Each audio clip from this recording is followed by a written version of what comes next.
Tudo. É isso aí. O pessoal está entrando aí já para a live. Pessoal, sejam muito bem-vindos. Vamos começar a nossa live de hoje para falar sobre compliance aplicado aí no mundo das empresas familiares. Minha convidada de hoje é a Amanda, uma grande advogada aí da área de compliance. Amanda, muito obrigado por ter aceitado aí o convite. É um grande prazer dividir essa live de hoje com você. Falar sobre como é que o compliance pode ajudar as empresas familiares, como é que o compliance pode agregar valor a esses tipos de organizações que são totalmente diferentes das empresas não Sim. familiares, não é isso? Tem muita diferença entre as empresas familiares e as não familiares. Sem sombra de dúvidas, mas eu acho que o ponto interessante do compliance é que a própria estrutura dele, no sentido de programa em si, né, com base nos pilares, com base nas regulamentações legais mesmo, que ele é um modelo que funciona para diversos tipos de negócio. E eu classifico assim de uma certa maneira, independente do segmento, né, da atividade da empresa familiar, mas que ela é um negócio diferente. Né? A aplicação, portanto, do compliance vai ser diferente, mas isso não significa dizer que ele não possa ser adequado, né, estrategicamente a essa realidade. Eu acredito que tem muito a ajudar, especialmente no que diz respeito à própria profissionalização da gestão. Com certeza. Você começou aí citando uma palavra muito importante, profissionalização. Isso daí, inclusive, a gente estava conversando antes sobre essa palavrinha mágica, né, Amanda? Porque a Sim. profissionalização, ela é o básico para você poder implementar o compliance de forma eficiente na sua empresa familiar. Por exemplo, Sim. tem empresa familiar que ainda tem uma gestão amadora. Ou seja, você não tem. A empresa praticamente só compra e vende, compra e vende. Ela não tem um orçamento, ela não tem um planejamento estratégico, ela não tem sistemas de controle, de auditoria, nem nada. É uma gestão amadora. É por isso que eu bato muito nessa tecla com os meus clientes, nas minhas palestras, na importância de profissionalizar a empresa familiar. Porque se você não profissionaliza a empresa familiar, que é o básico para poder você fazer o compliance, todo o resto Sim. praticamente fica muito difícil de ser conseguido, ser colocado em prática. Não é isso, Amanda? Sem dúvida, sem dúvida. Quando a gente fala de profissionalização de negócios, né, o compliance ele consegue te estruturar de uma maneira que é basicamente você seguindo, né, aquelas diretrizes de forma direitinha, você faz com que aquele negócio ele esteja funcionando do que seria a melhor forma, né, de aplicação. Então, a gente vai ter lá diretrizes que a gente vai entender como sendo as mais seguras, né? Processos orientados para eficiência. Então, se eu trabalho com venda, qual é a melhor forma de vender? Quais são os riscos desse processo? Quem são as melhores pessoas para conduzir? Talvez esse seja o maior desafio nas empresas familiares. Quem é a pessoa que vai fazer a condução de determinados processos e procedimentos? Há aquele, vamos falar num português claro, aquele ranço de você tirar, de repente, um filho, um sobrinho, um tio, um parente de uma posição, porque vai Ah, causar ali um desconforto na família. Mas às vezes aquela pessoa ela não é a melhor pessoa para estar naquele local. E ela poderia te ser muito mais útil, te ser muito mais eficiente num outro ponto. Mas aí você fica, essa pessoa ela vai se sentir de alguma maneira rebaixada, menosprezada, diminuída, e esse é um problema que a gente leva para casa. Então eu acredito que talvez esse seja o ponto. No curso de compliance, a gente conversava muito sobre a questão do melindre. O brasileiro ele é melindrado, né? Melindroso, melindrado, que sempre que a gente faz uma pontuação para alguém, mesmo que seja de forma assertiva, sem muitos rodeios, a pessoa às vezes ela compreende aquilo e leva para o pessoal de uma maneira como se você estivesse fazendo realmente uma agressão, estivesse falando aquilo no pessoal. E não é isso, né? É simplesmente uma questão estratégica, é simplesmente uma questão de posicionamento mesmo, que invariavelmente quando a pessoa leva para o pessoal, acaba se tornando um problema familiar. E então eu acredito que tem um processo de educação, assim, realmente que precisa ser feito, no sentido de que o membro da família, como membro do negócio, ele entenda que essas posições elas são separadas e que, de uma certa maneira, o fato dele, de repente, não se adequar ali num contexto empresarial não faz dele menos família, menos querido, menos amado, enfim. E que esse problema não seja levado para a mesa do jantar. Você tocou num ponto essencial, porque tem tudo a ver com o que eu estava falando antes, que é de profissionalização. A gente não deve profissionalizar apenas a empresa. A família também tem que ser profissionalizada. Como assim, Antônio Carlos? A família também tem que ser profissionalizada. Quando você se relaciona com seus familiares dentro da empresa, você tem que ter um relacionamento profissional. E isso é muito difícil de conseguir. Você tende a ter um relacionamento com seus familiares como você tem dentro de casa. Basicamente, é esse tipo de relacionamento que você tem. Agora, quando você tem um relacionamento profissional, você consegue separar muito mais as coisas, uma coisa da outra, as coisas ficam muito mais claras e você não leva os assuntos para o lado pessoal.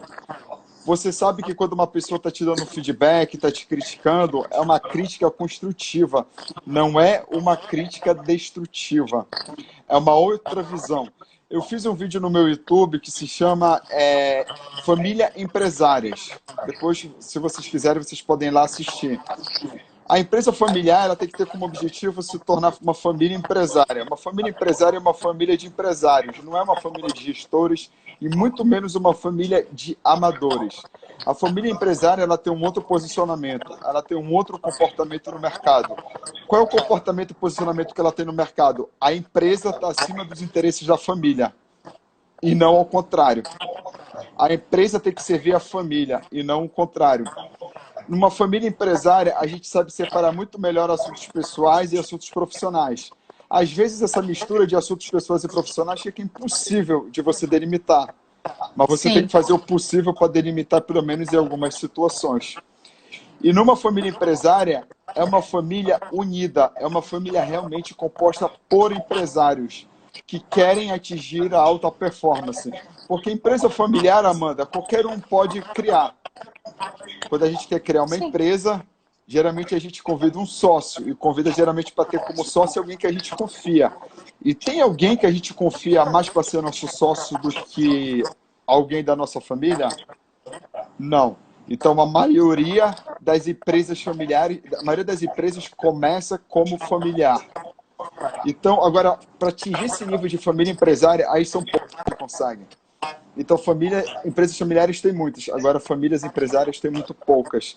Se você quer um compliance sofisticado, profissionalize não apenas sua gestão, mas profissionalize os familiares também. Não é isso, Amanda? Sem dúvida. Numa conversa, uma vez que eu tive num encontro que a gente teve aqui, promovido por um escritório de advocacia, que falava sobre a questão da sucessão empresarial, a sucessão familiar na empresa, né? Quando o patriarca ia escolher o seu sucessor ainda em vida, ainda, né, saudável e ainda operando na empresa realmente, ele ia escolher o sucessor dele para assumir dali por diante a empresa. E o relato do profissional que estava lá, que foi convidado para falar, era exatamente nesse sentido, de que o filho do patriarca, né, que seria a sucessão lógica na cabeça de todo mundo, ele não tinha o que era necessário para ir e tomar a frente da empresa. Por quê? Porque ele queria que fizesse determinado tipo de curso, ele queria que tivesse determinado tipo de postura e o filho não queria ter. E aí ele relata que o filho perguntou para o pai, sim, mas eu vou ter que estudar em tal lugar para ser diretor da sua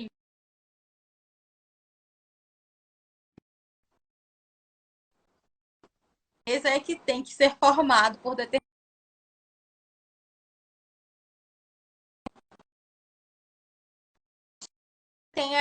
Que a pessoa que vai me suceder aqui tenha uma formação determinada lá, que ele falou, te confesso que eu não recordo agora. Então, isso é um tipo de pensamento que é orientado nesse sentido, né? Ele é empresário e ele não ia colocar a empresa dele em risco só porque o filho não estava afim de seguir ali aquele determinado estudo, aquele determinado padrão de de preparação técnica realmente para que a empresa fosse mantida no padrão de excelência lá que ele acreditava ser o padrão de excelência mais adequado. Então, são decisões que eu não reputo como fáceis de forma alguma. Eu acredito que para um pai dizer para um filho, né, entre outras relações familiares, é sempre muito desconfortável quando a gente tem que ter uma conversa difícil. Mas isso que você pontuou, né, do mindset realmente de todo mundo ser alinhado no interesse de fazer negócios juntos, entendendo que isso é uma coisa que independe dos laços familiares e tudo mais, não é para todo mundo. Então, eu acho assim, eu não sei se tu concorda, essa é uma percepção minha, que nem todo mundo consegue ser sócio da própria família, né? Que requer um determinado nível de maturidade, pelo menos de perseverança, para um aprimoramento técnico, para que as coisas funcionem. Porque tem gente que não consegue realmente fazer essa separação. Queria te ouvir, inclusive, com relação a isso. Olha, separar totalmente assuntos pessoais e profissionais é algo impossível. Antônio Carlos, bora delimitar aqui uma fronteira onde começa e termina a família e onde começa e termina a empresa. Isso não existe. E é utópico pensar que existem estratégias para sempre evitar isso. Não, não Sim. existe. Não existem, mas existem maneiras de você estabelecer isso, que isso aconteça com limites. Tipo assim, por exemplo, você está preparando uma reunião de trabalho, por exemplo, na empresa onde eu trabalhei do meu pai. Na empresa onde eu trabalhei do meu pai, eu trabalhei com meu pai, com as minhas irmãs, e foi muito engraçado. Teve uma vez, teve uma reunião super importante na empresa, uma reunião daquelas que vão influenciar no longo prazo da empresa, vão influenciar na empresa daquele ponto diante.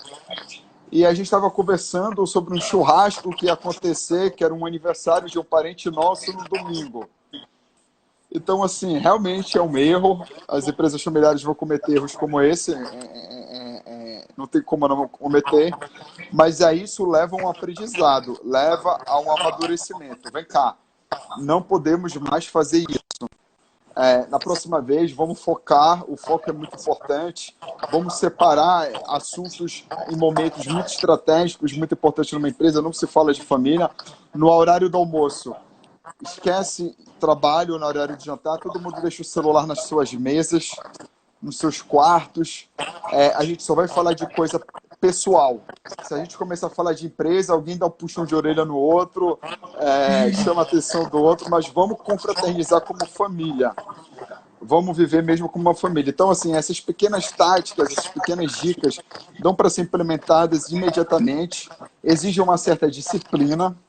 Sim. É um tipo de nível de performance que as famílias empresárias têm mais facilidade de alcançar, que não é toda empresa familiar que consegue, mas, na medida do possível, dá para separar assuntos familiares e profissionais, sim, em várias situações.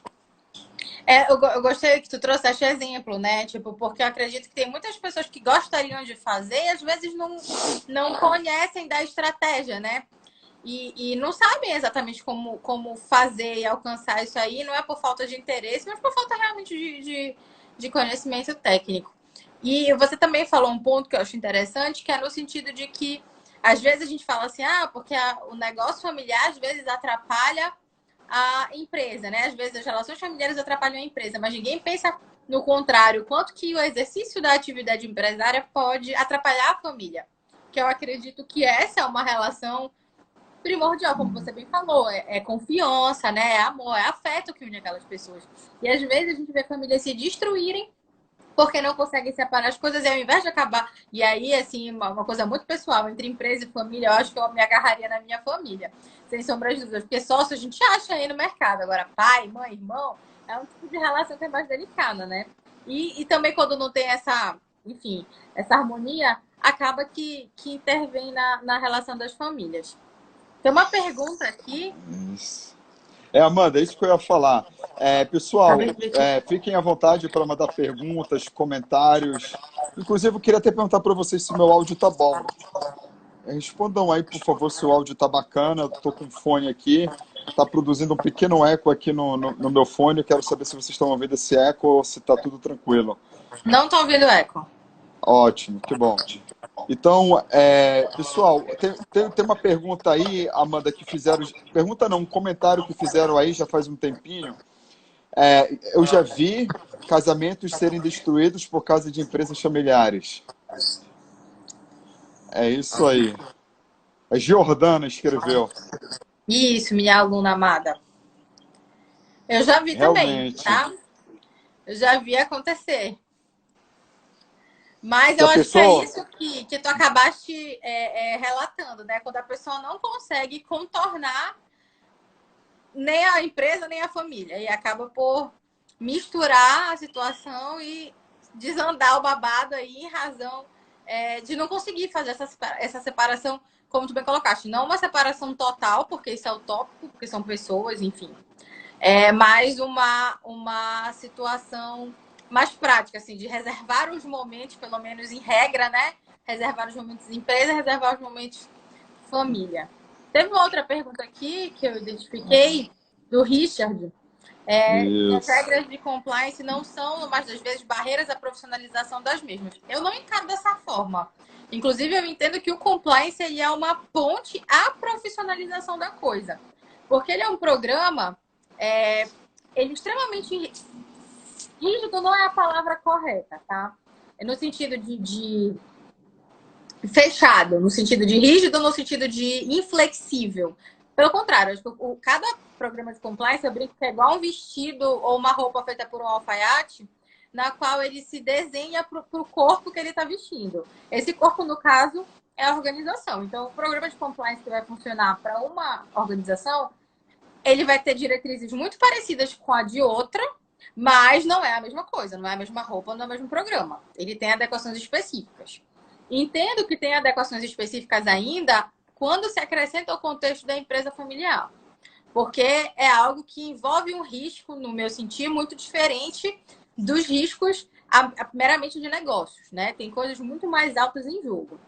Mas, de toda forma, o compliance, por ser algo extremamente estruturado em pilares, que se não são implementados da maneira correta, que se não são vivenciados ao ponto de gerarem uma evidência, ele não existe. Então, você até tá tendo uma boa gestão, se seguir alguns dos pilares, mas não seguir todos.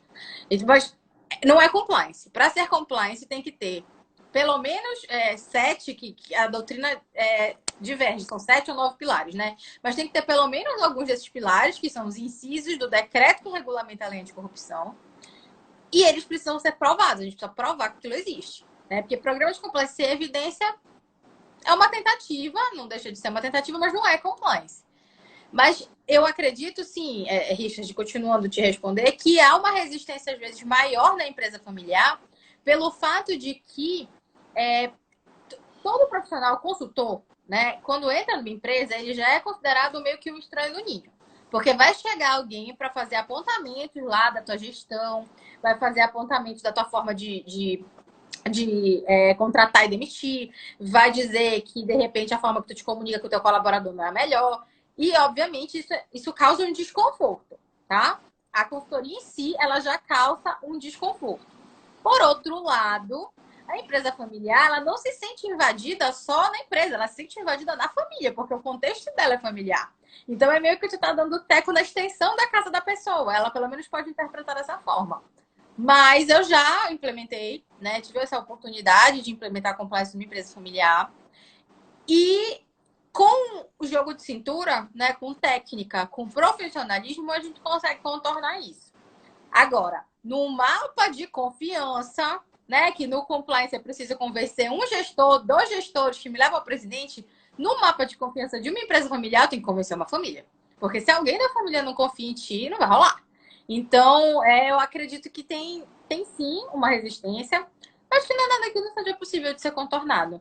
O processo de convencimento, talvez o mapa de confiança seja maior, talvez as objeções sejam maiores, talvez tenham mais objeções do que num cliente que não é dessa maneira. Mas nada que com jogo de cintura, com técnica, com posicionamento, você não consiga reverter. Eu acredito que é possível. Olha só, a pergunta do Richard que você está respondendo diz assim: as regras básicas do compliance não são no mais das vezes, ou na maioria das vezes, barreiras à profissionalização das mesmas, eu concordo totalmente com a Amanda. O compliance não é barreira, pelo contrário, ele é um meio para você alcançar a profissionalização. E o que eu ia responder é justamente depois do que o Richard escreveu aqui, logo depois. Ele disse aqui, cadê? Da resistência. Da resistência. Nas empresas familiares, a resistência não é maior. É a resistência que pode evitar tanto do compliance ser implementado quanto da profissionalização ser bem implementada. Aí sim. Mas achar que o compliance é uma barreira para a profissionalização, não. Não é o compliance em si. É a resistência a mudanças, é a dificuldade dos familiares entenderem a importância do compliance, ou então aspecto da cultura da empresa. A cultura da empresa não está preparada para receber o compliance. Não é isso, Amanda? Tudo que a gente faz numa empresa familiar, a gente tem que analisar a cultura. É exatamente isso, porque o compliance ele é uma outra cultura, né? E ele não é uma outra cultura para uma empresa familiar, ele é uma outra cultura para qualquer empresa que antes não tinha compliance. Então você chega com um discurso, e todo mundo brinca, né, que os profissionais de compliance eles têm um discurso muito parecido e muito afinado. Mas é verdade, porque compliance é meio que uma filosofia de vida. Então não dá para você ser compliance no trabalho e na sua vida você não ser. Porque senão vai dizer assim, ela chega aqui na minha empresa, fala um monte de coisa, mas olha ali a vida dela desordenada, né? Isso, enfim, a gente sabe como é que funciona. A gente não desvincula, infelizmente, né? Não gira a chave, como tu falaste, né? Aqui eu sou empresa, aqui eu sou família. É a mesma coisa. O advogado, ele é advogado, e ele vai ser advogado na mesa de bar, ele vai ser advogado numa festa, ele vai ser advogado na sala de audiência. Então, a gente precisa sempre ter um cuidado ali com a nossa própria atitude, porque você vai chegar e vai dizer, olha, essa cultura que você tem, não é que ela é errada, não é mas eu tenho uma outra para te apresentar que ela pode funcionar melhor para ti. E aí tu vai falar sobre tomada de decisão ética, tomada de decisão estratégica, que como tu bem falaste, por muitas das vezes as empresas familiares elas crescerem meio atabalhoadas, no sentido de que, bora aí, foi acontecendo. Né? Ninguém nunca parou para pensar do que era uma tomada de decisão estratégica, do que era uma tomada de decisão ética, que é muito mais difícil que tomar uma decisão estratégica. Porque às vezes a estratégia ela não é tão ética assim, né? Eu brinco, tem um exemplo muito muito engraçado que eu sempre falo. A exibição de livros empresariais, quando há requerimento da parte, né? Se for alguém que não compõe o quadro societário da empresa, você pode se recusar a mostrar o livro. Porque é sigilo, né? É revestido de sigilo, são segredos empresariais, você não mostra. Se você não mostrar, pode ter a consequência daquilo que está sendo alegado pela pessoa ser verdade. Só que às vezes a verdade ela custa mais. Então é melhor tu não mostrar, porque tu vai pagar menos do que se tu efetivamente apresentasse o livro. Isso é ilegal? Não é. A lei ela prevê uma consequência para a situação. Mas isso é ético? Isso é moral? Então, se eu for analisar risco de dinheiro saindo da conta, não mostrar é a resposta. Mas se eu alio isso à tomada de decisão ética, né? Como é que tu consegue colocar na cabeça do gestor que o correto a fazer é ele pagar mais? Não te contratei para pagar mais, eu te contratei para pagar menos. Eu não quero pagar mais. Mas o correto, naquele caso, é aquela situação. Então, assim, isso é só um exemplo que eu gosto de dar, porque ele tá na lei, é algo que enfim, é mais evidente. Assim, também é lato sensu, então não entra num caso concreto aí, nem nada, enfim. N razões éticas também, né? Que não convém trazer um exemplo aí que alguém pode acabar se identificando, não tem nada a ver. Então, é um exemplo legal, uma situação totalmente hipotética. O fato é, conhecer o risco já é uma novidade para a empresa familiar, porque às vezes nunca parou para mapear risco, nunca nem conversou sobre isso. No segundo ponto é que tu soma essa decisão estratégica aqui, com base, obviamente, em dados, informações e números, a uma decisão ética. A decisão ética, às vezes, ela sai mais cara num curto prazo, mas eu, Amanda, entendo que a longo prazo, sempre ela é mais econômica. Ela não só é mais econômica pelo fato de que ela te evita, às vezes, problemas futuros, ela te proporciona uma oportunidade de aprendizado para que aquela situação não ocorra, e ela te coloca numa posição que não tem preço, que é o teu valor no mercado como empresa ética, né? Como uma empresa que respeita o outro, no sentido do outro ser o teu consumidor, o teu cliente, teu parceiro, um terceiro, enfim. O que essas boas práticas, né? O que essas boas atitudes elas te dão, o dinheiro não compra. E tem muita gente que tem dificuldade de entender isso. E até me questionam muito assim, mas aqui no Brasil, sim. Se ninguém nunca mudar, a gente vai sempre ter essa história de, mas no Brasil, né? Alguém vai ter que dar o primeiro passo. Alguém vai ter que começar a fazer a coisa da forma certa, né? Vai ter que começar de algum lugar. E eu acho que eu tenho que convencer, acho não, eu acredito, eu sou uma crente dessa afirmação que eu vou te falar, é que a mudança ela tem que começar da gente. Né? A única pessoa que eu controlo, e às vezes nem tanto, sou eu mesma. Então, minhas atitudes, meu modo de trabalhar, e aí a gente apresenta isso para o nosso cliente, faz o convite para o nosso cliente e ele vir com a gente. É a única coisa que a gente pode fazer. Vai ser 100% de aproveitamento? Às vezes vai ser 60, 40, 50, 80, mas um dia a gente chega lá. Eu realmente acredito que não sem perseverar, né? Mas que você vai construindo ali com o teu cliente uma trajetória nesse sentido. E você tem que se perdoar pelas vezes que ele não entender, enfim, não desistir do cliente também. Porque, como tu falaste, uma mudança de cultura abrupta não vai ser do dia para noite, né? Isso vai levar um tempo para ser construído. Tem um comentário aqui que diz: é muito complexo. O marido quer ajudar a empresa, quer ajustar a empresa, a esposa não aceita, quer do jeito dela, o filho não aceita, a filha aceita.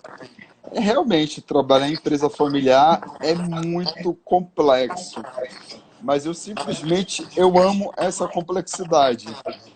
Eu amo Eu trabalhar gosto para essas também. empresas, é impressionante. É muito bom. Você cuidar de empresa familiar, você está cuidando de famílias também, você está cuidando de vidas. É bom demais. Assim, não que na empresa não familiar você não esteja, mas na empresa familiar é muito mais profundo. Existe amor, existe sentimentos. E aí, outro comentário aqui. Não é impossível, ter que ter jogo de cintura, não é isso? Não é impossível ter que ter jogo de cintura, com certeza.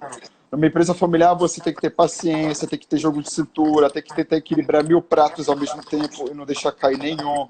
É isso mesmo. Tem que ter. E tem que ter compaixão pelas pessoas. Tem que ter compaixão, tem que ter paciência, tem que ter empatia, muita empatia. Já ficou muito batida essa palavra empatia, mas eu acho que as pessoas ainda subestimam muito o poder que ela tem se você conseguir colocá-la em prática. Sim, sem dúvida. E eu acho que você está Isso, vivendo o momento da empatia, né? isso. Aí o Richard aqui, um planejamento de compliance a longo prazo traz um bem intangível à empresa, valor incrível e sustentável. Com certeza, um bom compliance pode ser uma verdadeira vantagem competitiva para uma empresa. Pode ser um Sim. diferencial no mercado para ela. Não é isso, Amanda? Tu concorda É que pode ser um isso. diferencial para a Eu empresa? concordo e advogo muito essa tese, sempre advoguei, porque assim, o compliance ele trabalha com 3 linhas de defesa, né? A linha de prevenção, detecção e resposta. Quanto melhor estruturado ele é, menos incidente se tem. E quanto mais estruturado ele é, mais rápida a detecção e mais rápida a resposta.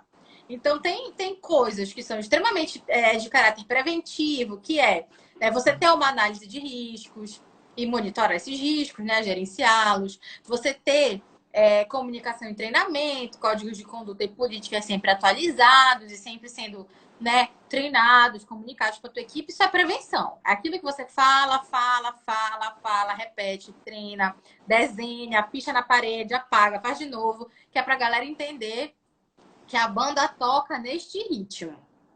Mas, às vezes, ainda assim, furam essa barreira. E isso vai muito da cultura, tá? Quanto mais voltada à cultura, quanto mais sólida essa cultura tem, mais difícil de enfrentar essa barreira aqui. Porque vai ter um grupo de pessoas que vão fazer como que um escudo humano para que o erro não passe. Mas ainda assim, eventualmente ele passa, né? Aí você tem investigações, você tem devidas diligências ainda, que é para investigar aí se alguma coisa foi ou não foi, se acontece ou não acontece.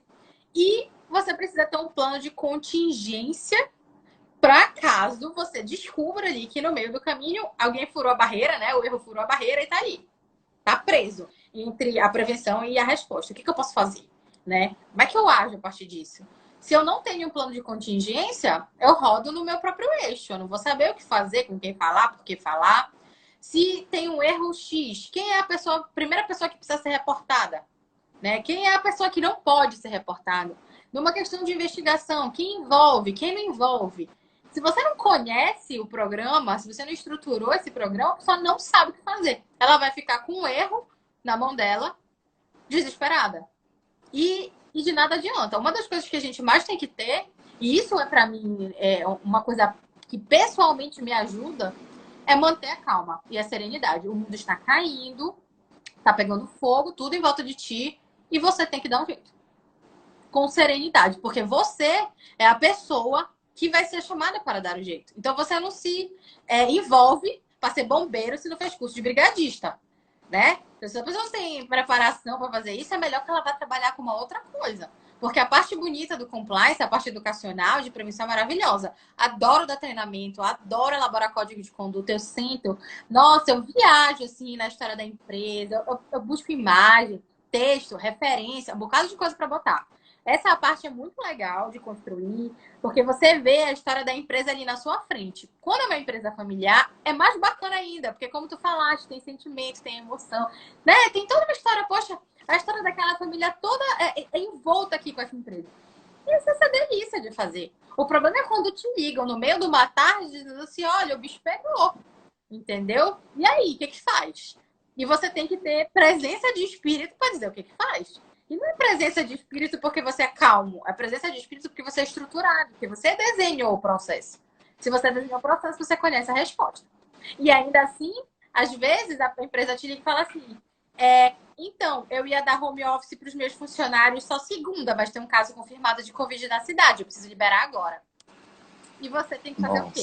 Sair correndo, preparar as políticas, terminar as políticas e ir lá treinar. E tu não pode chegar lá nem esbaforido, né? Nem ofegante ali de ter corrido. É como se você tivesse nascido preparado para dar aquele treinamento naquela hora, naquele momento. Então, eu acho que essa emoção tem na empresa familiar e que é algo que, pelo que eu percebi, te agrada muito, é por isso, e o compliance ele me agrada muito por isso. Porque é uma atividade dinâmica, é uma atividade que te põe à prova todo santo dia, né? Se você tá no seu game, se você tá estudando, se você tá na melhor estratégia. Às vezes a gente falha, às vezes a estratégia não é a melhor estratégia, né? E você vai descobrir que não é, e tudo bem, é resiliência. Outra palavra que eu acho que popularizou negativamente junto com a empatia, mas é palavra de lei para quem trabalha com compliance, né? Você ter resiliência, beleza, não foi dessa vez, vamos continuar. Né? Que não foi dessa, mas pode ser da próxima. Eu penso bastante assim. Resiliência é a palavra que dá moda atualmente.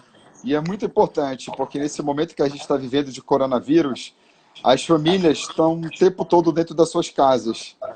E antigamente isso era difícil fazer a separação de assuntos pessoais e profissionais, como a gente já tinha falado anteriormente. Imagina agora. Não, Está agora sendo é impossível. muito mais difícil. Então, as empresas familiares estão falando, as famílias estão falando o tempo todo de empresa, como é que vai ficar a empresa, como é que vai ficar o nosso emprego, como é que vai ficar as nossas finanças, a gente vai ter caixa para pagar os funcionários, para pagar os fornecedores, como é que vai ficar? Então, nesse momento, mais do que nunca, as pessoas precisam ter muita calma, muito foco e discernimento para poder tomar as melhores decisões nesse momento de crise. A questão é o seguinte, poucas empresas vão conseguir encontrar oportunidades no mercado. Mas as poucas que vão encontrar oportunidade no mercado vão ser as que vão estar mais preparadas para a retomada da economia e vão largar na frente dos concorrentes. Sem então, dúvida. Tenha resiliência, verifique o que está dentro do teu controle, o que você pode fazer, que agora o momento é de performar. O momento é de performar mais do que nunca, e o momento da gente se reinventar. É a história na crise tem gente que chora, tem gente que vende lenço, né? Vamos vender lenço. Como é que a gente pode, né, fazer isso? Tem uma pergunta aqui do Marcones, que é qual o primeiro passo de compliance numa empresa? Eu entendo, Marcones, que a própria distribuição dos pilares ela é intuitiva. Primeira delas, Suporte da alta administração e análise de risco. Não a propósito, eles estão como primeiro e segundo pilar. Tem gente que vai dizer que o suporte vem primeiro, tem gente que vai dizer que o risco vem primeiro. Eu acho que o suporte vem primeiro. Porque não adianta de nada ter uma análise de risco que vai me dizer que a empresa está um caos se o dono não enxergar isso. Ou, melhor, ele enxerga, mas não quer mudar. Né? O compliance, para ele funcionar, ou ele tem a cara do dono, o tom que vem do topo, que todo mundo fala, não só o tom que vem do topo, mas o walk the talk, né? Você tem que levar a fala para circular. E o maior exemplo que você tem dentro de uma empresa é o líder. Seja ele família, seja ele não família. Então, se você não tem suporte da alta administração, se o teu cliente não comprou de fato, se comprou, mas não comprou, o teu trabalho ele vai ser enviesado. Né? E o segundo ponto é que não adianta também ele só querer se você não sabe para onde ir. Então, a análise de riscos, ela te aponta a tua direção. A gente fala, né, no encadeamento lógico dos pilares, mas na prática você sabe que não existe isso. Você faz análise de risco, você tem um apoio da tua administração e você vai construindo o programa numa sequência. Então, você vai código, você vai política, você treina, mas do nada o cara precisa fazer uma compra. Do nada o cara precisa fazer uma contratação. Ele não vai te esperar chegar lá atrás. Então, você vai ter que estruturar uma due diligence que pode ser provisória. Ok, mas que ele vai precisar fazer. Porque da feita que ele tem compliance, ele não vai comprar sozinho. Ele não vai não querer que você faça uma análise acerca disso. Ele quer contratar, ele quer demitir. Não, vai ter que esperar aí, porque eu ainda não cheguei nessa fase. Não. A gente vai dar uma resposta para o nosso cliente ao passo que vai estruturando. Então, assim, tem o compliance do livro, que é lindo, é maravilhoso, é passo a passo, dá tempo de fazer tudo, tem dinheiro para fazer tudo, tem gente para te ajudar. Então, o compliance da real. O compliance da real é aquele que você vai construindo, sim, no encadeamento lógico, como um cronograma mesmo de trabalho, né? Você apresenta o projeto, as fases desse projeto, mas eventualmente se faz ajuste nesse cronograma para atender a necessidade do cliente. De toda forma, o start é sempre o mesmo. Suporte da alta administração e análise de riscos. Com certeza, tu tocou num assunto que a gente estava até conversando sobre isso, né? Antes da nossa live. Tudo começa numa empresa familiar a partir da liderança. Ainda mais uma situação, um assunto tão delicado e complexo chamado compliance. O líder, ele tem que ser o exemplo de comportamento que ele quer ver na empresa. Teve um cliente meu que ele exigia muito comprometimento dos colaboradores. Muito, muito, muito. Mas o presidente da empresa, durante as reuniões, ficava mexendo no celular. Ele passava uma mensagem para os funcionários o quê? De que ele não tinha comprometimento. Uma atitude simples, totalmente inconsciente, fácil de se resolver, mas ele ainda não havia se tocado para esse tipo de ato que ele estava praticando na empresa familiar. Então, assim, o líder, ele tem que ser um exemplo perfeito de compliance de boas condutas numa empresa. Ele vai estar sendo o tempo todo avaliado. O tempo todo. Então, será que o líder, ele quer carregar essa responsabilidade? Ele quer assumir esse desafio? E uma outra coisa importante numa empresa familiar. Muitas vezes você tem regras de boa conduta na empresa familiar. E você vai ter que levar isso para a vida pessoal e você vai ter que adotar um novo estilo de vida devido a essas novas regras de compliance que são adotadas na empresa.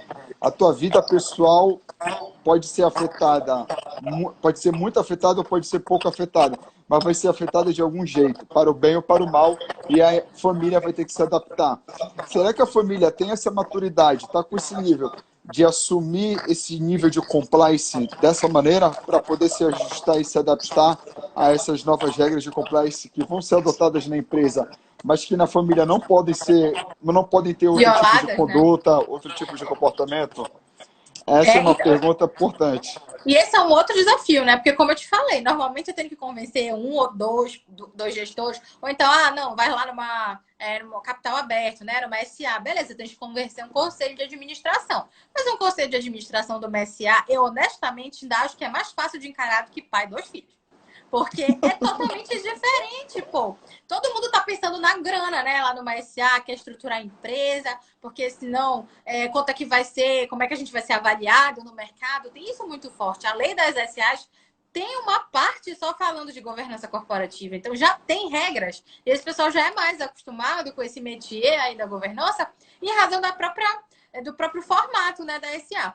Aí, conversei um pai, 2 filhos numa limitada vai ser mais difícil? Vai, por quê? Porque às vezes a decisão é de um, não é do outro. Às vezes um filho, ou o pai, ou o outro, quer agir de uma determinada forma, entende que isso vai para a vida, mas os outros 2 não entendem. Ou então ficam ali, tem muito isso do compliance, que é o em cima do muro, sabe? Que a pessoa ela quer fazer, ela entende a importância, mas ela acha, e veja só que absurdo a gente vive, né? Ela acha que se ela fizer o certo, ela vai ser prejudicada. É impressionante o receio, mas eu não vou trabalhar, mas eu não vou comprar, mas eu não vou vender. Não, você vai, só que você vai fazer de uma outra forma. Ah, não, mas não vão querer. Então, assim, você quer vender ou quer vender a qualquer custo? Essa mesma crise, ela é transportada para a família. Porque, como você colocou, não adianta de nada eu ter uma postura na empresa e ter uma outra postura. Eu tô aqui na frente do meu colaborador, eu fecho a porta, eu começo a chamar 10 palavrões pro meu irmão, 32 pro meu pai, eu xingo a minha avó e eu quebro tudo. O cara vai te escutar. E o que vai ficar para ele? Que tu és um hipócrita. E isso não pega bem, porque ele vai pensar, no que mais essa pessoa não tá dissimulando algo do gênero, né? E aí, como é que eu confio? Como é que eu crio ali um rapport, uma conexão bacana com o meu líder? Ele me inspira ou eu tenho medo dele? Porque ele é meu chefe, não é meu líder, né? Eu tô lá, vou obedecer, porque se eu não obedecer, eu vou ter problema. Eu vou obedecer porque eu sei que eu tenho que obedecer para não ser demitido, mas assim, não me inspira nada. E eu tava conversando hoje com um amigo mais cedo, vou ter uma live na quinta e a gente está elaborando um material sobre ela, voltada a endomarketing, né? A importância do endomarketing para o compliance. E a gente estava tratando exatamente dos dados estatísticos que se tem sobre a forma como as pessoas se relacionam na empresa, a forma como a empresa se relaciona com os colaboradores e quanto que isso reflete numericamente no sucesso da empresa, né? Não só das vendas, mas da sustentabilidade dela como um todo. E ele estava falando sobre os engajados e os não só os neutros, né? E os desengajados, que é aquele que ele não só é engajado com o seu propósito empresarial, como ainda faz o que ele pode para atrapalhar. E essa pessoa, obviamente, é uma erva daninha dentro de um contexto. E às vezes as pessoas elas se desengajam por falta de liderança. Não tem norte, né? Não tem a bússola, ela tá doida, ela não foca para lugar nenhum. Então eu sigo o pai ou eu sigo o filho? Eu gosto só da mulher, porque quando ela vem aqui, ela me trata bem, ela me trata com educação. Mas o marido, ai não, ele tá sempre aborrecido, sempre bravo, então eu prefiro conversar com a fulana. Né? E isso, inclusive, não é uma questão só de empresa familiar. Sempre que tem mais de um gestor à frente de time, a galera prefere falar com um ou com o outro, porque normalmente o discurso não é alinhado. E aí tem-se a falsa percepção de que um é mais fácil, é melhor do que o outro. E aí, então, eu vou aqui falar com esse aqui porque esse aqui me ajuda. Eu não vou falar com esse aqui porque esse me briga. Então, o contrário, né?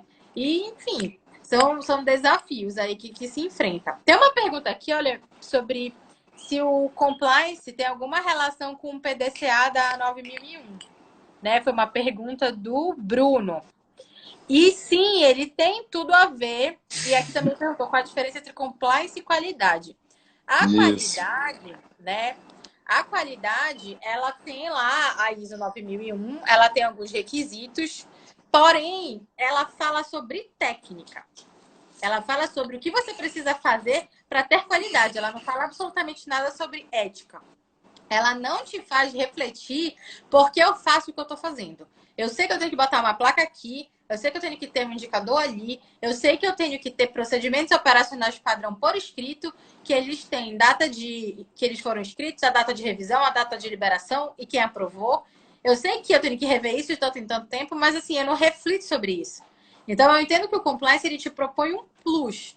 Você não só tem uma regra escrita que pode ou não ser baseada na qualidade, e em regra tá? Porque no curso que eu fiz, a gente não só falou de PDCA, como falou de COSO, então, para montar a matriz de risco, etc. Então, eles trazem, sim, agregam esses conhecimentos da gestão. Enfim, para a pessoa advogada, né? Foi tipo, fazer assim na cabeça. E hoje em dia eu já penso de uma maneira diferente. Mas na ocasião, eu era recém-formada quando eu fiz o curso de compliance. Então, assim, me jogaram dentro de um mundo totalmente novo. E foi um pouco maravilhoso de aprender, mas obviamente deu um certo nível de trabalho, que é sair do juridiquês e passar para uma outra língua, né? Eu brinco que são idiomas diferentes. E aí o PDCA, ele te ajuda, te sustenta e te direciona sete fontes. Mas o compliance, ele te complementa nessa questão da filosofia, nessa questão de levar a fala para passear, do tom que vem do topo, do tom do meio, que já se fala bastante, né? Que é o gestor médio, dependendo do nível e da complexidade do teu empreendimento, o gestor médio vai fazer a diferença, porque não é o dono que fala contigo todo dia, é o cara que está aqui, mais próximo de ti. E essas falas aqui, elas têm que estar também alinhadas, né? Então, a qualidade complementa o compliance no sentido técnico da coisa, e o compliance dá qualidade algo que é para além do processo, para além do procedimento, que é a vivência, a cultura e a efetivação da governança. Eu vejo dessa maneira, pelo menos. O Richard aqui fala do endomarketing, que você também citou, Amanda. Richard, o endomarketing, ele tem que ser visto como uma ferramenta mais importante do que o marketing em si. Porque quando a gente fala de marketing, o que vem na nossa cabeça? É alguma coisa que eu quero comunicar, que eu quero vender, que eu quero informar fora da empresa. Ou seja, de dentro para fora. Só que antes da gente pensar no marketing, eu acredito fielmente que o endomarketing é até mais importante do que o marketing. Porque antes de você vender uma ideia, antes de você vender até um produto para o cliente, você tem que vender primeiramente para o seu cliente interno. O seu colaborador, o seu funcionário, ele é mais importante do que o cliente externo. Isso é uma opinião polêmica no meio de alguns empresários. Alguns empresários dizem que é o cliente. Na minha opinião, é os colaboradores. É os colaboradores que fazem a cultura da empresa acontecer. São os colaboradores que vão trazer funcionários. São eles que vão satisfazer ou não os clientes. Não é o cliente que vai se satisfazer com a empresa. É o funcionário que vai fazer o cliente se satisfazer com ela. Tudo começa com os colaboradores. Eles são a espinha dorsal da organização. Então, assim, você quer lançar um produto no mercado? Beleza. Mas será que a tua equipe comprou esse produto, comprou essa ideia? Será que eles Você já parou para acreditam nisso? perguntar o que a tua equipe acha, né, sobre aquilo? Como que ela se sente? Porque ela que vai vender. Já parou para pensar nisso? Com que veracidade você consegue fazer a coisa? É interessante. Isso. Eu lembro uma vez que eu fui num cliente meu, aí eu fiz questão de conhecer a fábrica dele. Aí ele até achou estranho, por que você quer conhecer a fábrica, não sei o quê? Eu falei, não, mas eu quero conhecer a fábrica. Aí eu fui lá conhecer a fábrica. Aí eu percebi várias coisas na fábrica e tal, fiz um relatório para ele, e uma dessas coisas que eu constatei foi justamente isso, Amanda. Antônio Carlos, nunca ninguém me procurou para saber a minha opinião. Eu trabalho aqui nessa empresa há mais de 7 anos e ninguém nunca me procurou. 7 anos. 7 anos. É um gesto de humildade você perguntar para uma outra pessoa o que você acha, o que a gente pode melhorar. A decisão é minha, sou eu que vou mudar, sou eu que vou escolher se eu vou colocar suas ideias em práticas ou não. Mas eu quero lhe ouvir, eu quero saber qual é a sua opinião. O funcionário ele vai te agradecer, o funcionário ele vai se sentir muito mais valorizado. Você aumenta, assim, ó, rapidamente o comprometimento dos colaboradores só deles se sentirem ouvidos. Prestigiados, concordo. Prestigiados, exatamente. Então é uma medida simples. Ah, não, tenho que reestruturar a minha empresa. Não necessariamente, que você já consegue algumas mudanças através de medidas simples. E a Bela está falando aqui, como implementar na empresa familiar. Bela, é justamente esse que é o nosso foco da nossa live de hoje. A gente já está entrando aqui nos minutos finais, já, nos últimos 5 minutos, e o nosso foco foi justamente esse, focar o compliance na realidade da empresa familiar que a gente está falando aqui desde o início da live. Obrigado aí, Luca, parabéns pelo trabalho, falando aí para a gente, muito bacana. Amanda, considerações finais, mais alguma coisa? Por exemplo, diferença de compliance, por exemplo, da empresa familiar para a empresa não familiar. A gente já falou de várias diferenças, mas tem alguma outra diferença? Tem mais alguma coisa que você gostaria de reforçar aqui? Eu gostaria de reforçar, primeiramente, que como você falou a exaustão, e eu concordo, empresa familiar é empresa. Então, ela precisa ser tratada como tal. E isso vai fazer a diferença na sustentabilidade dela e também na melhora entre a relação entre os parentes, né? Entre as pessoas que estão envolvidas naquilo. Acredito que às vezes é um pouco difícil de você convencer o seu gestor. E que quando esse gestor é parente do outro, do outro, você tem que convencer todo mundo, porque eles têm uma confiança recíproca e muitas das vezes andam de mãos dadas. Um não faz o que o outro não concorda. Então isso é um desafio.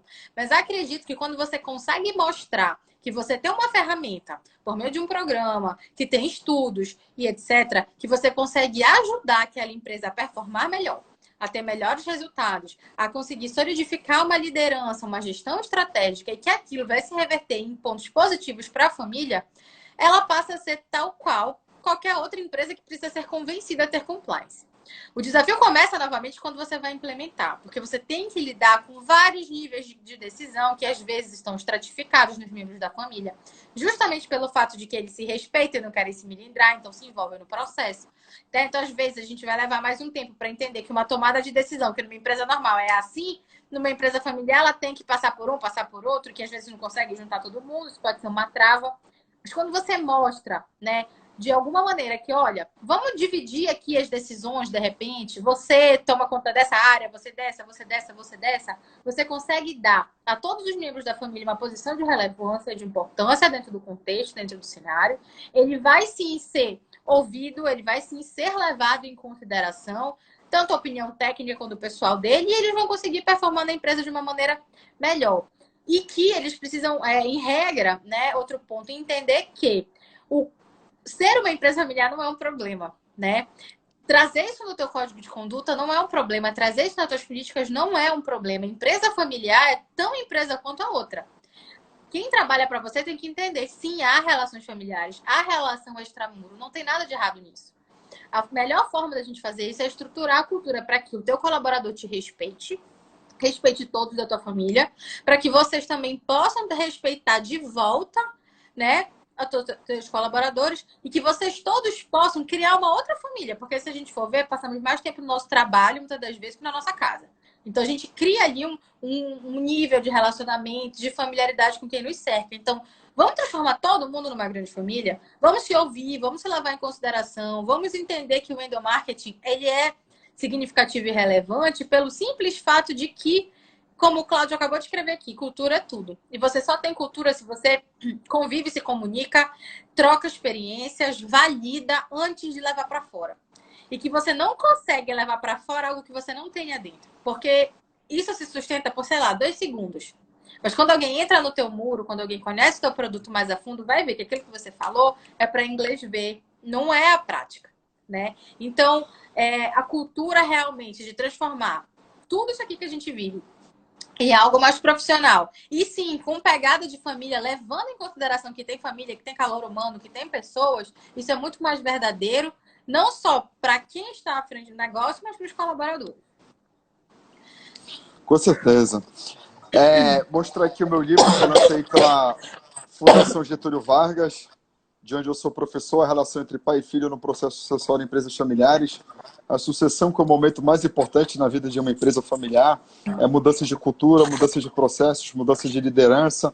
Os filhos vão assumir o lugar do pai. Então, esse livro aqui aborda sobre vários assuntos envolvendo as empresas familiares. Pessoal, quero falar de uma surpresa aí para quem assistiu essa live. Eu estou oferecendo uma sessão gratuita, experimental comigo, de mentoria específica para empresas familiares. Para 3 pessoas, eu tenho 3 vagas para quem está assistindo essa live aqui. Até porque eu não estou com a minha agenda tão tranquila assim, em termos de horários, mas eu posso entregar para vocês, para 3 pessoas aqui que estão assistindo essa live, sessões experimentais. Quem quiser, me manda um WhatsApp, eu vou deixar meu telefone agora aí. Ou então me manda uma mensagem pelo direct do Instagram, tá bom? A gente vai aí já levantar algumas possibilidades do que pode ser feito na sua empresa familiar, o que ela pode fazer para contornar esse problema aí que a gente está vivendo da crise, entre vários outros assuntos. Beleza, Amanda? Beleza. Obrigado por você ter aceitado o meu convite. Gratidão. Eu Isso aí, Cláudio. Tamo junto. Obrigado, viu, de coração, Amanda. Fica com Deus. E um beijo no coração aí de todo mundo. Agradeço o convite, conte aí sempre comigo.